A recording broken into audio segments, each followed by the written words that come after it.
Class 8 ইতিহাস second chapter, বিভিন্ন আঞ্চলিক শক্তির উদ্ভব। তোমরা সবাই মন দিয়ে শোনো আর লেখো, আর সবাই লাইক আর সাবস্ক্রাইবটা দিয়ে দাও। বিভিন্ন আঞ্চলিক শক্তির উদ্ভব হয়েছে নবাব আলীবর্দী খাঁ শাসনকাল থেকেই। যখন নবাব আলীবর্দী খাঁ বাংলা, বিহার, উড়িষ্যার সম্পূর্ণ স্বাধীন নবাব ছিলেন, তখন থেকে বিভিন্ন আঞ্চলিক শক্তি, ইংরেজ, ফরাসি প্রমুখ ভারতের প্রমুখ শক্তি উদ্ভব হয়। নবাব আলীবর্দী সে বিদেশি শক্তিকে, আঞ্চলিক শক্তিকে তিনি অর্থনৈতিক দিক থেকে মঙ্গল সাধন হবে এটাই মনে করেছিলেন, কিন্তু রাজনৈতিক, সামাজিক, অর্থনৈতিক দিক থেকে তারা যাতে হাত বাড়াতে না পারে সেদিকে তিনি কঠোর নজর দিয়েছিলেন। কিন্তু তাদের এখানে বাণিজ্যিক দিক থেকে তিনি তাদের সুবিধা দিয়েছিলেন যাতে অর্থনৈতিক কাঠামোর উন্নতি হয়। সিরাজদৌল্লার সাথে সব আঞ্চলিক শক্তিগুলি বিরোধবাদী। সিরাজদৌল্লা যখন নবাব হন তখন ইংরেজরা সিরাজদৌল্লাকে কোনো রকম গ্রহণ বা সম্মান প্রদর্শন করেননি। সিরাজের বারণ সত্ত্বেও তারা দুর্গ নির্মাণ সংস্কার করে এবং সিরাজের বারণ নিষেধাজ্ঞা তারা অগ্রাহ্য করে তারা কলকাতায় দুর্গ অধিকার করে।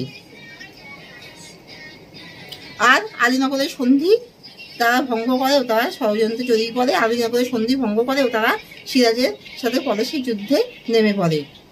সিরাজের পরে মির্জাফর যখন বাংলার নবাব হন তখন মির্জাফরকে নামে মাত্র তিনি মুকুট ধারণ করেন এবং তিনি শুধু প্রশাসনিক দিকটি দেখবেন, কিন্তু সকল রাজনৈতিক, সামাজিক, অর্থনৈতিক এবং সকল কিছুই ভারতের সকল কিছুই ইংরেজের হাতে এসে পড়ে। আর বাণিজ্যিক কাঠামো বিস্তার করতে গিয়ে তারা বাণিজ্যিক সুযোগের অপব্যবহার করে। দেশীয় বণিকদের কাছ থেকে, দেশের মানুষের কাছ থেকে তারা কড়া হারে শুল্ক নেয় এবং তারা শোধ করে না এবং তারা তাদের অত্যাচার কার্য চালিয়ে যায়। আর তাছাড়া ফরাসিদেরও উদ্ভব হয়েছিল। ফরাসিরা চন্দননগরে ঘাঁটি স্থাপন করেছিল।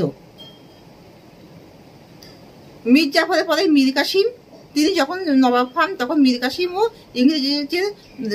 ইংরেজের আগ্রাসী নীতিকে তিনিও পরিপূর্ণভাবে ইংরেজের লোক লালসাকে চরিতার্থ করতে পারেননি। মীর কাসিম যখন নিজেকে স্বাধীন নবাব বলে ঘোষণা করে তখন ইংরেজের সাথে তার মতবিরোধ হয়।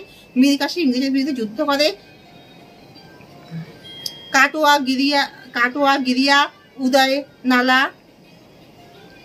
উদয়নালা, মুঙ্গের প্রভৃতি যুদ্ধে ইংরেজদের কাছে সে পরাজিত হয়। সে মুর্শিদাবাদের নাম পরিবর্তন করে মুঙ্গের করে এবং আফগানিস্তানে গিয়ে আফগানিস্তানের নবাব ও মুঘল সম্রাট দ্বিতীয় শাহ আলমের সাথে মিলিত হয়ে সে ইংরেজের সাথে যুদ্ধ করে। একেই বক্সার যুদ্ধ বলা হয়। মীর জাফরের পরে মীর কাসিমের সাথে ইংরেজের বক্সার যুদ্ধ হয়েছিল।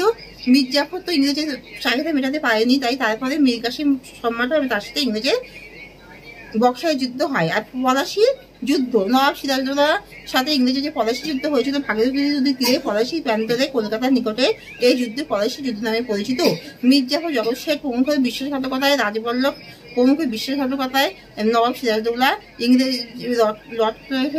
রবার্ট ক্লাইভের নেতৃত্বে যে 3000 সৈন্যবাহিনী আর নবাবের 50,000 সৈন্যবাহিনী তার কাছে পরাজিত হয়। এটাই পলাশি যুদ্ধ নামে ইতিহাসে বিখ্যাত হয়ে আছে।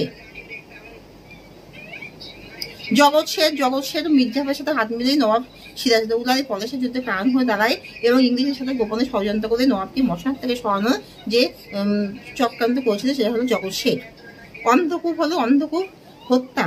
নবাব সিরাজউদ্দৌলা যখন কলকাতা দুর্গ আক্রমণ করেন তখন একটি ছোট্ট ঘরে তিনি বহু ইংরেজ নরনারীকে সেখানে আটকে রাখেন। এতে বহু মানুষ মারা যায়। এতে অন্ধকূপ হত্যাকাণ্ড নামে পরিচিত।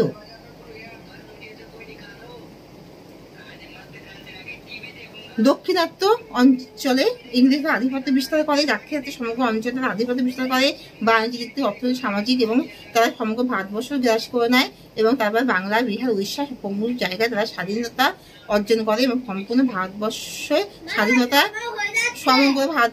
পূর্ণ করে ভারতবর্ষের বিদেশি শক্তি সম্পূর্ণ ভারতবাসীদের স্বাধীনতা হস্তক্ষেপ করে ভারতবর্ষের বিদেশি শক্তি, ইংরেজ শক্তি যা সম্পূর্ণ ভারতবর্ষকে নিজেরা শাসন কার্য চালায়।